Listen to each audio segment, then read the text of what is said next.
Ngươi chỉ lỡ nhìn trộm Lâm Thanh Tuyết tắm thôi mà. Vậy mà nàng lại truy sát suốt mấy ngàn năm. Thật sự không thể chịu nổi. Cuối cùng đánh tán hết tu 6, trốn về địa cầu. Vốn định bán bánh gạo chiên qua ngày, cậu chẳng ngờ ngươi vừa mới đặt chân xuống đất, tiên kiếm quen thuộc kia đã phá không đuổi tới. Sao nàng còn đuổi theo đến tận địa cầu vậy? Quả nhiên là đang lợi dụng ta. Lâm Thanh Tuyết cất điện thoại đi, nhưng nàng cũng không quá tức giận, chỉ đỏ mặt đi thẳng về phía phòng ngủ.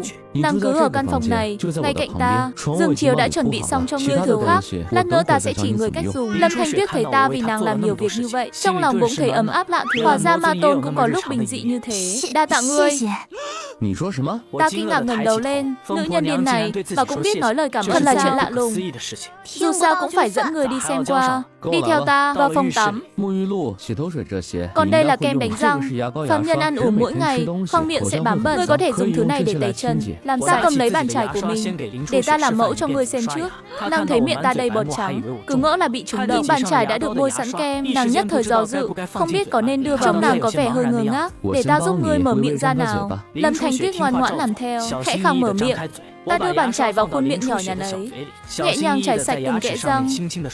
Chẳng mấy chốc đã đầy bọt trắng. Ta nâng chiếc cằm nhỏ của nàng lên, giúp nàng đánh răng ở khoảng cách thật gần. Gương mặt hai người sát lại gần nhau, tựa như sắp chạm vào nhau đến nơi. Lạ thay, Lâm Thanh Tuyết không hề kháng cự, cứ để mặc cho ta chạm vào. Đôi mắt nàng khẽ nheo lại, có vẻ nàng cảm thấy việc này rất thú vị. Đây cũng là lần đầu tiên ta giúp người khác thế này. Chẳng rõ có sạch hay không, nhưng đại khái là như vậy. Xúc miệng một ngụm nước, rửa mặt xong là coi như xong xuôi. Lúc ta định lấy chén nước cho nàng, Lâm Thanh Tuyết khẽ ngẩng đầu, ghé sát mặt ta.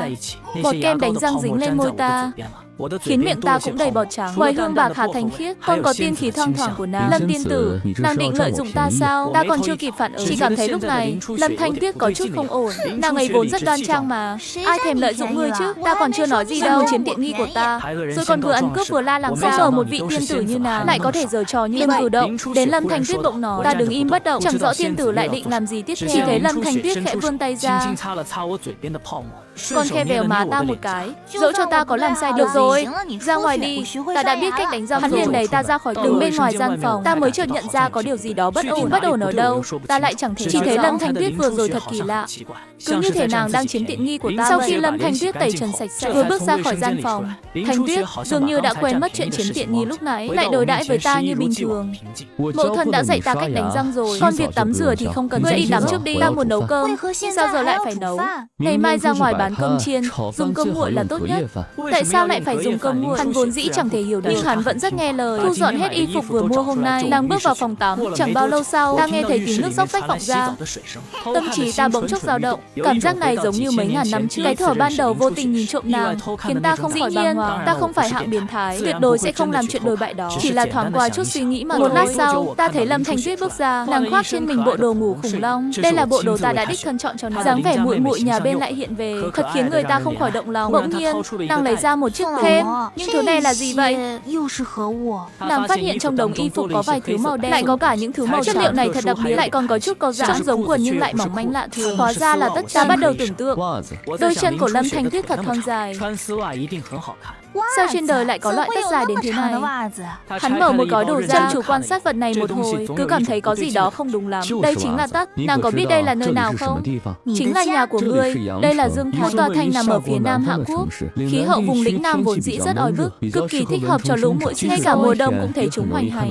Lũ muỗi đó chuyên đi hút máu người, khiến vết cắn sưng tấy và cực kỳ. Các nàng lại thích mặc váy ngắn, y phục mỏng. Nếu không có loại tất dài này bảo vệ, thì rất dễ bị chúng tấn công. Giải thích như vậy, đến ta còn suy chút nữa là thật vậy sao? Lâm Thanh Tuyết vẫn hoài nghi thứ này. Đương nhiên là thật rồi. Đột nhiên ta cảm thấy có con muỗi vừa bay ngang qua, vỗ tay một cái. Ngươi xem, chính là nó. Tìm video giải thích về loài muỗi cho Lâm Thanh Tuyết xem thật kỹ. Sau khi xem xong toàn bộ video, nàng dường như đã hiểu ra vấn đề. Hóa ra tất lụa là để chống muỗi. Để ta mặc thử xem sao. Lâm Thanh Tuyết nhìn bộ đồ ngủ, định bụng mặc vào. Nhưng đôi tất này dài quá, nàng loài hoài mãi vẫn không biết mặc thế nào. Tiểu quỷ, mau giúp ta một tay. Ta khẽ thốt lên vì kinh ngạc. Nhìn từng động tác của Lâm Thanh Tuyết, ta không kìm được mà nuốt nước miếng. Thật sự là, đúng là tự làm khổ mình. Ngươi chỉ ta một lần, ta sẽ biết làm ngay. Nàng chậm rãi nhấc chân lên, đôi chân ngọc trắng ngần hiện ra trước mắt ta. Ta đành miễn cưỡng đồng ý. Ta chỉ thị phạm cho ngươi một lần. Ta cầm đôi tất lên, căn chỉnh lại, rồi nhẹ nhàng xỏ vào chân Lâm Thanh Tuyết, tránh khỏi những đụng chạm thân mật. Bên dưới lớp áo ngủ thấp thoáng những cảnh xuân không nên thấy. Thật ra, đây là lần đầu ta giúp người khác, nghiên cứu mãi mà vẫn chẳng xong. Ngươi làm được không? Chẳng lẽ ngươi không biết làm thật sao? Ai bảo ta không biết? Ta làm được mà. Chỉ là thật sự chưa làm đó là không biết nên bắt đầu từ đâu. Nhẹ tay quá thì không mang vào được. Còn nếu mạnh tay lại sợ Lâm Thanh Tuyết tung một cước vào mặt. Ta đành phải mở lại đoạn video ngắn rồi đưa điện thoại vào tay Lâm Thanh Tuyết. Ta chạy vào bếp xem cơm nước thế nào. Lâm Thanh Tuyết nhìn vào video thấy cảnh người ta đang xỏ tất.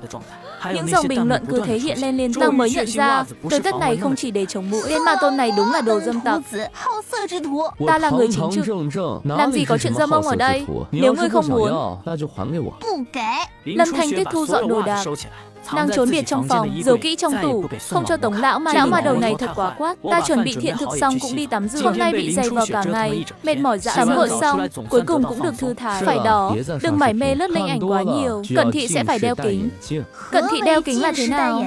Hắn dần dần đắm chìm vào linh ảnh, bởi lẽ trong đó có thể học được vô vàn điều. Đến cả tiên tử cũng khó lòng thoát khỏi sự cám dỗ này. Cận thị là hậu quả của việc lạm dụng linh vật này. Ngươi có thể tự mình kiểm chứng. Pháp bảo thế gian, lợi hại luôn song hành. Chẳng lẽ linh vật này không có ích sao? Không phải là không có ích, mà là phải biết tiết chế. Ví như, chính đạo tu luyện cũng cần phải điều độ, đúng chứ? Nếu cưỡng cầu tu luyện, sẽ rất dễ dẫn đến tàu hỏa nhập ma. Nàng nghiêm túc gật đầu. Ta hiểu rồi, vạn vật vận hành đều có quy luật và giới hạn riêng của nó. Vượt quá giới hạn ắt sẽ phản tác. Đại loại là như vậy. Trời chẳng còn sớm, mau đi, ngày mai ta sẽ đưa người đi dạo. Ta về phòng đây. Học được cả cách tắt đèn rồi sao? Tắt đèn phòng khách rồi về phòng thôi. Về phòng ngủ một giấc nào.